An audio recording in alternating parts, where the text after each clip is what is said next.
नमस्कार बंधुगण। आज सेप्टेम्बर 30 तारीख मंगलवार, कन्या 14 दिन, आश्विन मास शुक्ल पक्ष अष्टमी। चलते जाना आज राशिफल विषय। मेष राशि गतकालीर स्थिति बहुलांश बदली जाइथिबारु आज मानसिक सुस्थता फेरी पाइबे। नूतन योजना यात्रा बंधुंक सह आलोचना और क्रीड़ा पई प्रतिकूल परिस्थितिर चाप कमी पारे। संपर्कीय मानक अभियोग सकाशे निज लोकों को दायी करि पारिबे। द्विज नक्षत्र फेरंता घाटरे मूल्यवान जिनिस किनि पारंती। वृष राशि मृगशिरा नक्षत्र आत्मीय साहाय्य लाभ करी काम हासिल करि पारिबे। कर्मक्षेत्र रे ईर्ष्यापरायण व्यक्ति विरुद्धाचरण कले मध्य शेषरे आपणक प्रति नरम मनोभाव पोषण करि पारंती। सरकारी अनुदान पाइबा संभावना रही। आपणक निस्वार्थपर सेवा मनोभावरु पड़ोशी सह संपर्क वृद्धि पाइब।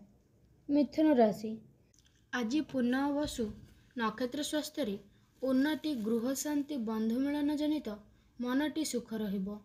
मंगलंक अवस्थितिरु जमीजमा विवाद समाधान, वाणिज्य समस्या देखाई देव। सभा समिति, बंधुंक संपर्क और पारिवारिक क्षेत्ररु अनुकूल फल पाइबे। प्रेस, पब्लिकेशन, साहित्य और सांबादिकतारे प्रतिबंधकर सम्मुखीन हेबे। कर्कट राशि उन्नत चिंता और शुद्ध भावना पारिवारिक, सामाजिक और कर्मक्षेत्ररु सरलीकृत करिब। अनुष्ठानिक कामरे पदस्थ व्यक्तिंक सान्निध्य, भ्रमण सुजोग, सत्संग खुशी होई पारंती। अश्लेष नक्षत्र बंधुंक निमंत्रण पाई दूरयात्रा करने सौभाग्य प्राप्त हेब। पारिवारिक अस्थिरता अर्थाभाव कार्यसिद्धि विलंबरु चिंतित रहिबे। सिंह राशि असुस्थता जनित केतेक काम अटकी जाई रही पारे। पूर्वापेक्षा परिस्थिति भल हेले मध्य प्रत्येक काम अंतर्द्वंद लगी रहिबो। उत्तरा फाल्गुनी नक्षत्र सदाबेले हाथ खाली रहिबारु मनरे सरसता रहिबो नाही। संगीत, चलचित्र तथा मनोरंजन कार्यक्रम निजको नियोजित करि पारंती।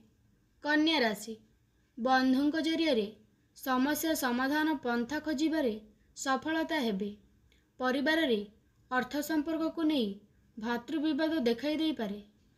हस्त नक्षत्र सामाजिक स्तर रे सम्मानीय व्यक्ति विशेष सहायता करिवे। शत्रुता करुवा व्यक्ति द्वारा कौनसी खबर पर चिंतित रही पारंती। तुला राशि स्वास्थ्य समस्या नियंत्रण थाने रहिबा सह आजिर प्रत्यक्ष यात्रा शुभप्रद हेब। कर्मक्षेत्र रे छोट छोट काम हाथ को नेले द्वंद्व पड़ी पारंती। दीर्घ दिन है बंधुंक पाखरे रहिथिबा बकेया टंका पई समस्या उपजिब। स्वास्थ्य नक्षत्र बंधुंक निकटरू कौनसी शुभ खबर पाई खुशी होई पारंती। बिच्छा राशि विशेष असुविधा न हेले मध्य शारीरिक दुर्बलता हेतु कौनसी काम सकाशे मन लगी न पारे। निजर प्रधान रक्षा करने जाई बंधुंक सह मतांतर घटी पारे।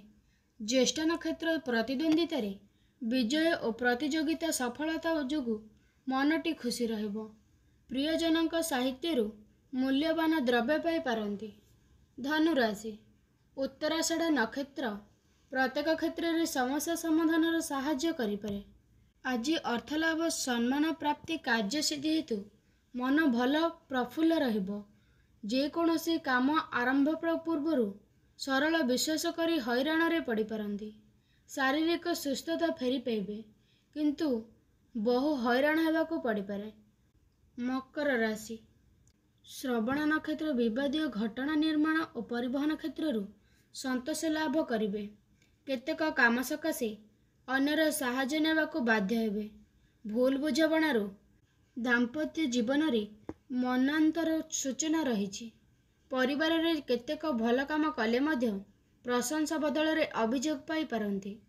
कुंभ राशि शतभिषा नक्षत्र विभिन्न सुख संभोग और विलास साधन दिगरु मुह फेराई पारंती। गृह, जान, यांत्रिक जिनिस, अलंकार प्रभृति मूल्यवान जिनिस पाई मन बदलाई पारिबे। बंधुंक निमंत्रण क्रमे अनुष्ठानिक क्षेत्र रे प्रशंसित होई पारंती। आर्थिक समस्या, जमीजमा पिलांक विवाद संपर्क चिंतारे मन उद्विग्न रहिबो। मीन राशि दूरदर्शिता और वास्तववादी चिंताधारा प्रत्येक काम सहायक हेब। आज जो कम हाथ देवे निश्चित सफलता हासिल करेंगे। साधारण कथा को केंद्र करी परिवार मध्य कथा कटाकटी अशांति परिस्थिति उपजी पारे। सांगठनिक कार्यक्रम नेतृत्व नेबे और सभा समिति प्रशंसित हेबे।